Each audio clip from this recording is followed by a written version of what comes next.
Mas você já parou para pensar o tanto que sua terra valorizou nos últimos anos? Em muitas regiões, o valor dobrou, até mais, né? Ele multiplicou. Mas o problema é que o patrimônio cresceu e muita gente esqueceu de proteger esse patrimônio com uma estrutura empresarial.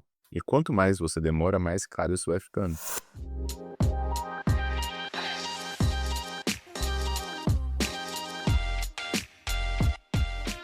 Para vocês que têm me acompanhado aqui no YouTube, nós vamos falar sobre um tema hoje, meu amigo, que é muito polêmico. Terra valorizada não garante legado. O que é isso, Marcos? Bom, eu venho de Varginha, sul de Minas, foi lá que eu nasci. Moro em São Paulo desde 2016, mas eu vejo que existe um ditado muito grande que as pessoas queriam deixar terra para os seus filhos. Então, quando elas faziam isso, elas tinham aquela sensação de, poxa, eu tô deixando um legado, né? Então, hoje, isso nas grandes capitais, ou seja, no interior, eu vejo que tem esse mesmo propósito, esse mesmo sentido. As pessoas deixando patrimônio para seus filhos e garantindo, então, a segurança da família. E aí, então, existe um problema invisível. Quando o crescimento patrimonial gera novos desafios, e principalmente quando a estrutura jurídica dele não acompanha, quando a pessoa está com tudo no CPF, ou quando ela simplesmente abriu uma empresa patrimonial e colocou todo aquele patrimônio lá dentro, ele vai ter novos desafios, principalmente com o Código Tributário novo. Tributação mais pesada, sucessão desorganizada, e conflito entre os herdeiros. Isso é o pior. E repito, não adianta colocar tudo dentro de uma holding e achar que tudo isso está resolvido. Porque isso é apenas a ponta, o início de um planejamento patrimonial. Porque ele tem várias vocações. O planejamento patrimonial ele pode ser feito para herdeiros. Ele pode ser feito para pessoas que têm alguns conflitos e ele precisa blindar esse patrimônio, ou ele pode ser feito mesmo como estratégia de redução e planejamento tributário. Mas, Marcos, o que é uma estrutura de verdade? Planejamento patrimonial, ele envolve análise da composição familiar, objetivos de longo prazo, uma governança clara, regras de uso de sucessão e decisão.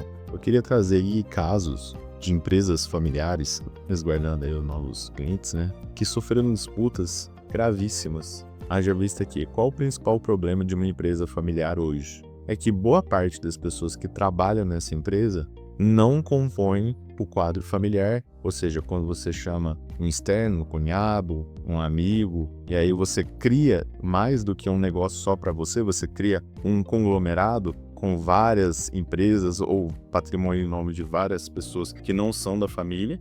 E daqueles que são da família, existe um rol de filhos aonde um foi estudar, outro virou médico, outro não participa da gestão da empresa de forma presente, né? E acaba fazendo com que você tenha uma visão um pouco mais abrangente sobre essa questão de planejamento sucessório. Porque nós, quando olhamos isso, tentamos trazer um viés de justiça. O que é o viés de justiça? Aquele pai que trouxe o filho para trabalhar junto com o negócio e teve uma outra filha que, por exemplo, foi fazer medicina e tomou outros rumos na vida. No momento do falecimento, todo aquele patrimônio que o filho que ficou em casa ajudando a construir, ele vai simplesmente ser dividido de maneira igual. O que é isso? Numa sucessão, existe essa divisão do patrimônio entre 50% para um filho e 50% para outro. Então não vai haver esse equilíbrio pela pessoa que produziu e contribuiu para multiplicar esse patrimônio. Então o planejamento sucessório vem para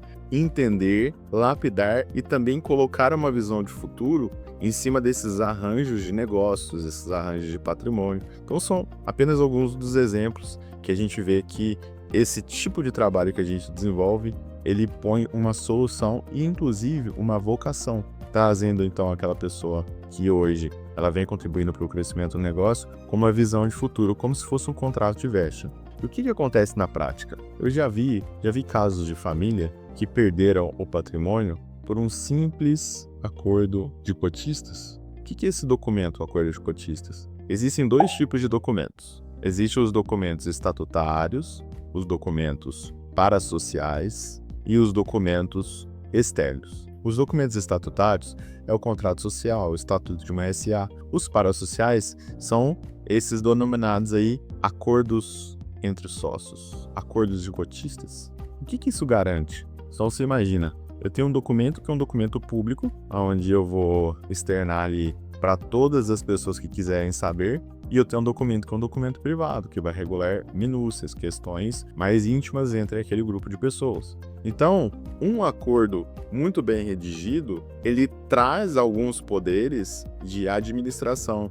destituição, poder de venda. Tudo isso faz com que exista um desequilíbrio autorizado dentro desses contratos, onde um sócio teria então poderes diferentes dos outros e aquilo ali pode amanhã ser um rascunho de uma lapidação patrimonial. O que é uma lapidação patrimonial? Quando eu faço uma lapidação de uma pedra preciosa, eu vou tirando alguns pedacinhos dela até que eu forme aquele diamante bruto. O administrador também, ele pode pegar aquela massa patrimonial, seja fazendas, seja imóveis, e ele vai fazendo o quê? Dando justificativa para lapidar aquele patrimônio, causando então a famosa dilapidação patrimonial. O que é isso? Dilapidar é ir arrancando esses pedacinhos, tirando esses pedacinhos. E aí eu posso fazer isso porque aquele imóvel já não é conveniente mais, ele está aumentando o custo, eu posso fazer aquilo porque não é importante para mim. Agora, nada impede que essas pessoas, principalmente em grupos grandes,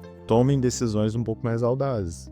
E aí é o que vai se agravando tudo, porque as pessoas começam a sair de um eixo, que é o eixo ético, e elas vão para o eixo moral, que é aquela convicção que ela tem, que ela acha melhor, que ela acha importante. E aí é como se fosse uma casa de apostas, que uma vez que a pessoa tem autorização para fazer toda essa movimentação, ela pode investir do jeito que ela quiser, ela pode dar em garantia, fazer um monte de outras coisas que um bom acordo iria prever. Assim, um patrimônio que cresce sem estrutura vira uma bomba relógio. Se sua terra vale mais, ótimo, isso é muito bom. Quer dizer que é hora de proteger isso. Aqui nesse canal eu vou mostrar alguns exemplos de como construir isso com clareza e segurança jurídica.